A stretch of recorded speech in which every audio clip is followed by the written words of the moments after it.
Bismillahirrahmanirrahim. Assalamualaikum warahmatullahi wabarakatuh. Alhamdulillah, alhamdulillahirabbil alamin, wa bihi nasta'in wa ala umurid dunya waddin, wassalatu wassalamu ala asyrafil anbiya'i wal mursalin wa ala alihi wa sahbihi ajmain, amma ba'du. Yang terhormat kepada Bude Bibik Nabila selaku dosen mata kuliah Hadis Tarbawi. Dan sebelumnya perkenalkan, nama saya Lili Sosiawati, saya dari kelas 4 DPAI. Di sini saya ingin menjelaskan tentang kepemimpinan perempuan dalam hadis. Sebelumnya saya ingin menjelaskan tentang perempuan. Perempuan itu istimewa. Nah, keistimewaan ini lahir dari kekhususan yang telah Allah anugerahkan kepada perempuan, seperti menstruasi, mengandung, melahirkan, menyusui, dan menjadi istri yang soleha bagi suaminya. Nah, keistimewaan ini Allah pun telah catat dalam Al-Quran surah An-Nisa. Nah, secara etimologi, perempuan itu apa sih? Perempuan itu manusia yang diberi kesempatan gitu. Nah, kesempatan itu yang seperti saya tadi kasih tahu, seperti menstruasi, mengandung, melahirkan, menyusui, dan menjadi istri yang soleha bagi suaminya. Nah, selanjutnya itu ada secara terminologi, pemimpin itu adalah orang yang memimpin. Nah, ya, istilah memimpin itu sudah dijelaskan oleh Ibnu Manzur bahwa memimpin itu adalah menuntun, bukan menggiring. Sebagai contohnya itu kayak misalkan kita mempunyai hewan ternak, nah kita kan harusnya menuntunnya dari arah depan gitu, bukan menggiring dari arah belakang gitu. Nah, dapat disimpulkan bahwa perbuatan menuntun merupakan salah satu bentuk tindakan mengarahkan, mengatur, dan lain sebagainya. Nah, dikarenakan tugas memimpin itu tidak mudah gitu kan, terutama dengan adanya penjelasan beberapa ayat terkait dengan hal tersebut, maka banyak orang yang menentang terkait dengan kepemimpinan perempuan gitu. Nah, untuk memahami lebih detail lagi tentang pemimpin perempuan, maka bisa dilihat di dalam tinjauan hadis agar pemahamannya itu bisa jelas gitu. Nah, di sini ada salah satu hadis yang sering disebut atau didiskusikan sebagai salah satu isu yang menghambat perempuan di masyarakat.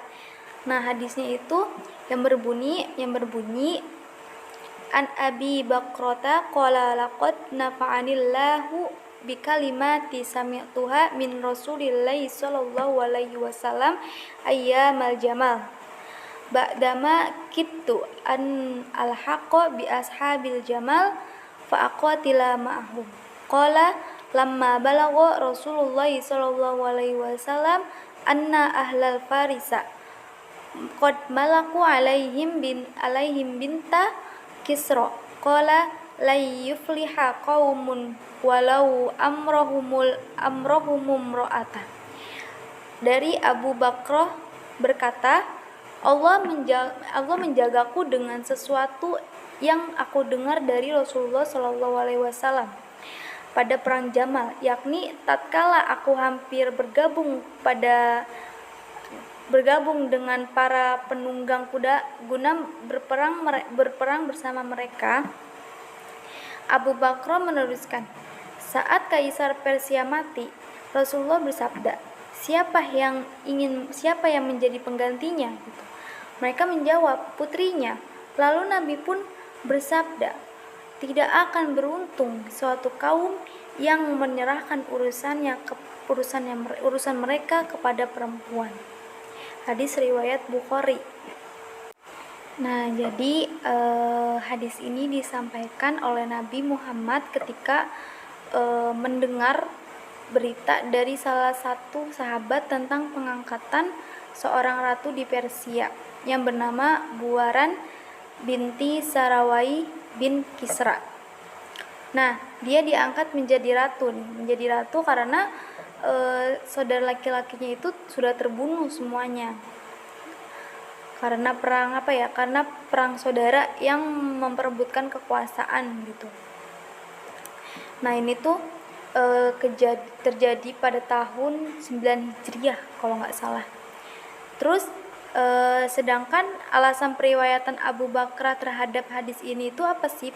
Jadi alasan periwayatan Abu Bakar ini apa dalam hadis ini? Yaitu perang Jamal gitu. Di mana Aisyah, Tolha dan Zubair itu pergi ke Basrah untuk mengajak orang-orang guna menuntut kematian Utsman bin Affan kepada pemerintahan yang sedang berkuasa saat itu, Ali bin Abi Thalib gitu. Agar apa sih? Agar melaksanakan hukum qisas terhadap pembunuh Utsman gitu. Nah, Abu Bakar pun menolak untuk bergabung dengan gerakan pasukan Jamal gitu, pasukan unta gitu, yang bertendasi dengan hadis yang ia dengar dari Rasulullah tersebut gitu.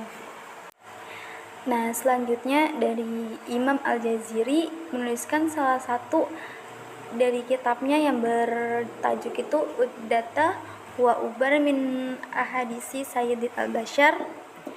Setidaknya ada poin penting gitu yang ada di dalam hadis tersebut gitu. Nah, poin pentingnya itu apa? Poin pentingnya itu yang pertama adalah hadis tersebut menerangkan tentang kaum Persia yang beragama Majusi. Dia mempunyai seorang raja yang bernama Kisra. Nah, ketika Kisra meninggal dunia, otomatis tatanya itu berpindah ke anak perempuannya gitu. Nah, ketika masa kepemimpinan Buaran bin Sarawai, Persia ini mengalami kemunduran yang pesat, bahkan mengalami kehancuran gitu. Nah, yang kedua apa sih rahasia dibalik dilarangnya perempuan menjadi seorang pemimpin? Nah, kenapa sih perempuan tuh dilarang gitu menjadi seorang pemimpin? Karena perempuan itu kan sosok yang sangat lemah gitu, banyak kekurangannya. Rasulullah aja udah mengisyaratkan gitu bahwa perempuan itu mempunyai beberapa kekurangan gitu kan, yaitu kekurangan dari aspek akal dan agamanya gitu. Nah, yang ketiga perempuan mempunyai pekerjaannya tersendiri gitu. Nah, pekerjaan yang telah ditentukan oleh Allah untuknya, yakni membesarkan anak, mendidik mereka, dan menjadi ibu rumah tangga gitu di rumahnya gitu. Nah, selanjutnya itu yang keempat ada jika pekerjaan seorang laki-laki berada di luar rumah, maka wanita pun perempuannya itu hanya meliputi hal-hal yang berhubungan dengan rumah tangga saja gitu, seperti mengurus rumah, mengurus suami, mendidik anak, membesarkan anak gitu kan ya. Nah, ini adalah hukum yang sudah dikehendaki Allah gitu, bukan hukum yang berasal dari barat gitu yang penuh dengan kebodohan gitu. Nah, yang terakhir itu ada permulaan rusaknya hukum-hukum Allah gitu dengan aturan-aturan barat yang penuh dengan kebodohan dan kekufuran. Nah, selanjutnya di sini ada pendapat para ulama gitu. Nah, yang pertama pendapat dari Imam Syafi'i, Imam Maliki, dan Imam Ahmad. Pendapatnya pertama mengatakan bahwa seorang perempuan tidak berhak untuk menjadi pemimpin atau menjadi seorang hakim. Pendapat ini didasarkan terhadap hadis yang diriwayatkan Imam Bukhari di atas gitu. Terus yang kedua pendapat dari Ibnu Jarir. Apa sih pendapatnya? Boleh secara mutlak. Jadi perempuan itu boleh secara mutlak menjadi seorang pemimpin.